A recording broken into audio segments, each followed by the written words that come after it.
Available on Nintendo Switch, version tested, and Wii UMy Top 5 Games of All Time list has remained locked for years.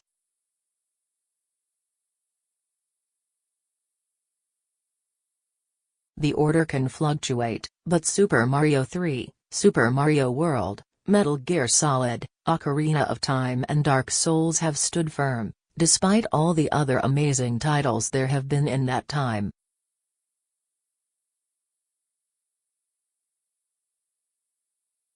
So when I say Legend of Zelda, Breath of the Wild not only gatecrashes the list, but probably beats the lot as the greatest of them all, I hope you realize how serious an achievement it is.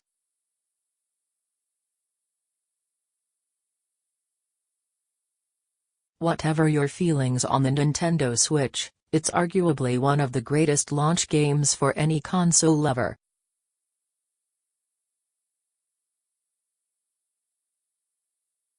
It's that good. Where modern games seem hell-bent on telling you exactly how to do every little thing, leading you by the nose with cumbersome tutorials, Breath of the Wild unleashes you on a huge world and dares you to explore.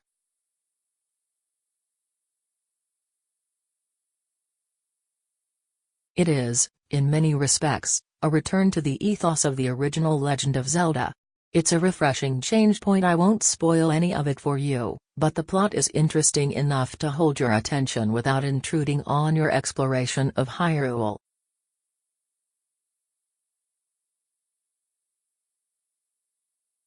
Vitally, it's told through flashbacks, which means you can complete dungeons in any order without it disrupting the flow of the story.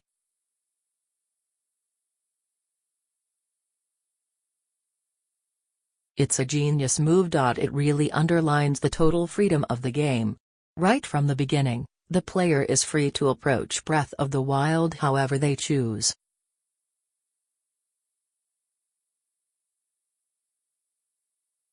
Gone is the prolonged prologue that includes the hunt for your first weapon, shield and laying out the now well-established plot.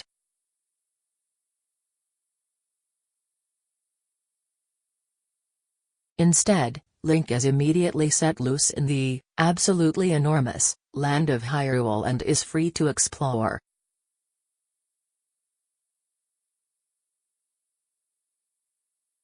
It helps that the landscape is absolutely beautiful. Hyrule is awash with color, showing off Breath of the Wild's brilliant visual style.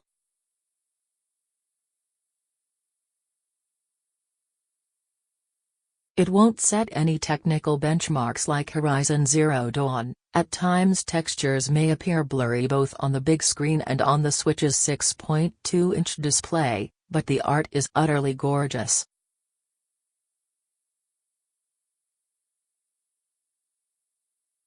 The variety on offer across the land, from the snow-capped mountains up north to the most beautiful realisation yet of Zora's domain, or the volcanic reaches of Death Mountain, is jaw-dropping.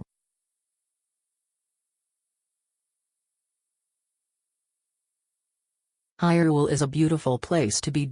This is also the largest Hyrule Nintendo has ever created, in both breadth and depth.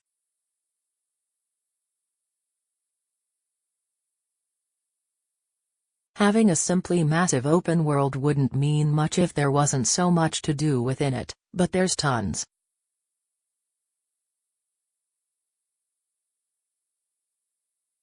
There are the 100 shrines, basically mini-puzzles which reward the player with spirit orbs to earn new hearts or an increased stamina bar, as well as God knows how many Kokiri kids to hunt for their Korok seeds, stables to find and register horses, and towers to climb to unlock more of the map.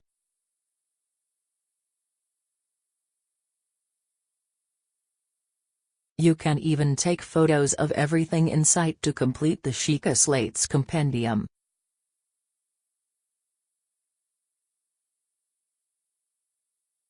There's nearly endless content to enjoy. And, once again, the game never encourages you to do one thing over another, nor does it tell you how to do anything, which is why this experience is so memorable and rewarding.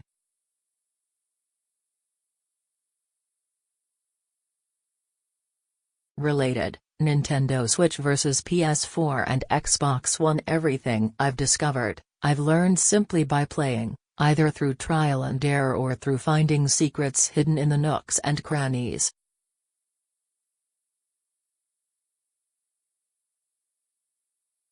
This inductive learning approach to gaming has always been my favorite. It's why Mega Man X will remain so incredible to me. Even to this day I remember how to do everything in that game because I found it out.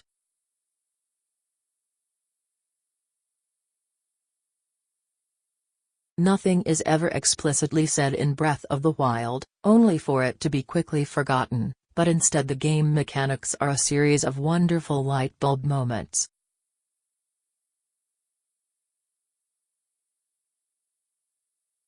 For example, the most iconic weapon possibly in all of gaming, the Master Sword, is hidden deep within part of the world and at no point does the game tell you how to get it.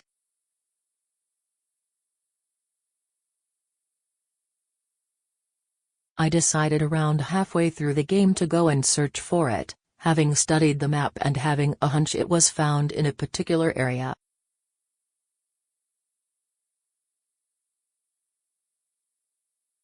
The nearly 2-hour journey of solving puzzles and reading the map to finally see Link standing in front of the plinth housing the Master's Sword was one of the most memorable gaming experiences I've ever had, simply because I learned how to find it on my own.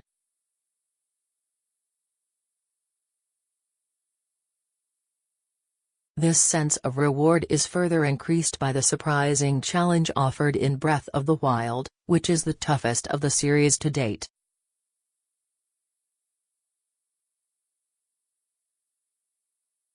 Every weapon, bow and shield that Link picks up is perishable, be it through wear and tear or environmental hazards.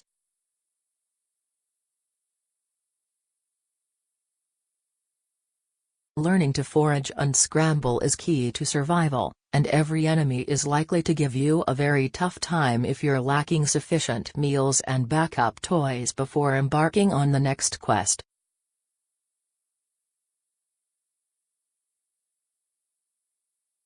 The environment can be as frightening and deadly as the enemies, too.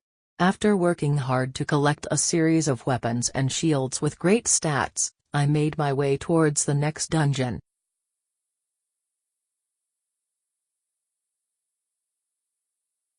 It was about a 15-minute walk, and in that time a lightning storm had formed overhead.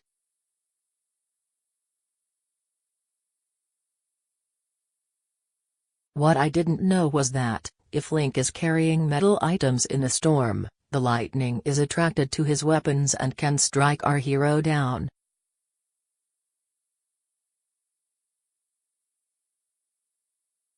The only way to save him is by either hiding under shelter until the storm passes, or tossing all of the hard-earned defending objects.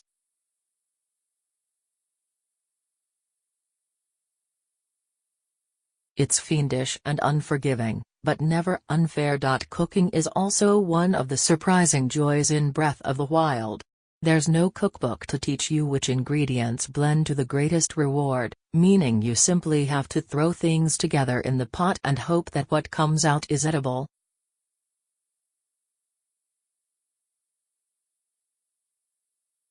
Different mixtures of ingredients will have different outcomes. Some will simply replenish Link's health or increase his resistance to cold or hot climates, while others will offer extra hearts or even an extra stamina wheel.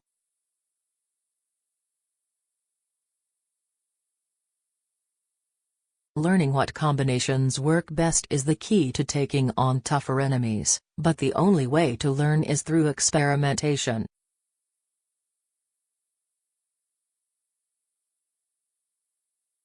There have been plenty of times when I've thrown a Lizalfo's tail, Bokoblin heart and some mushrooms into the mix, hoping for the elixir I need to fight the next boss, only for the hilarious noise of pots and pans clanging together as glass shatters to inform me that in fact I've cooked something rotten.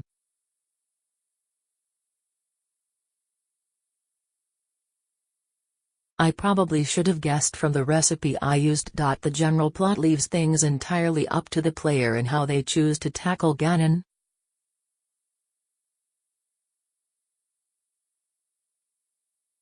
A century prior to the start of the game, the Great Calamity saw Ganon destroy Link and his band of heroes, kidnapping Zelda in the process.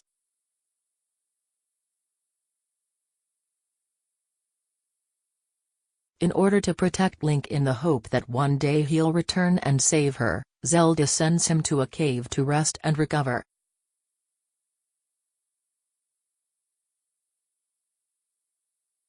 Link awakens with amnesia, and must then undertake a journey of rediscovery, retracing his steps and working out both who he is and who his heroic friends were, in order to take down Calamity Ganon.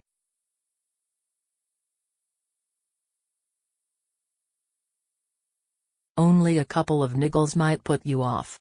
One is the somewhat hammy voice acting, though it's only used in cutscenes so doesn't impact the game too much.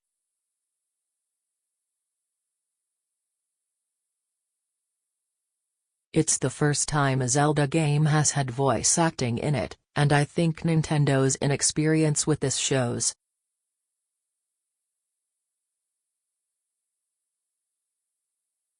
The other is an occasional dip in performance.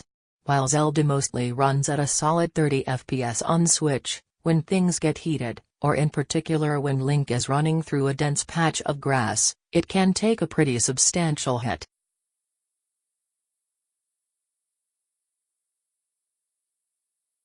But neither of these are enough to stand in the way of what is an amazing experience.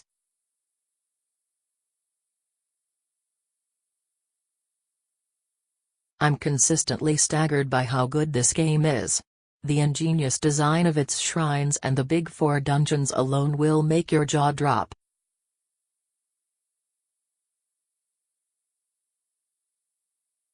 I don't want to spoil them here, but just know you're in for an absolute treat. It's staggering how much content there is outside of the main questline, too, and how seemingly innocuous side quests feel compelling in their own way.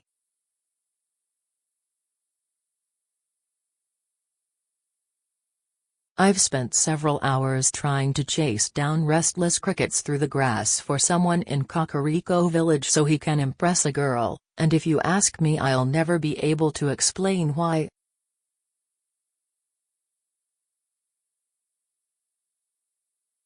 If there's a better game out there than Breath of the Wild, I haven't played it. Nintendo has created, for me, the greatest game of all time.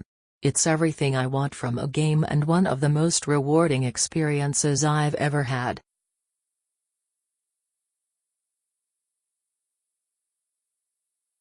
With the incredible variety of gameplay on offer, it's understandable why Nintendo cleared the Switch launch schedule for Zelda.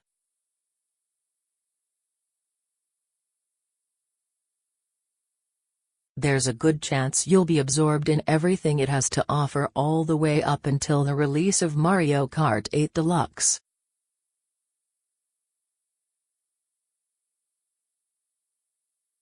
For me, there isn't a better experience to be found on the Switch or anywhere else.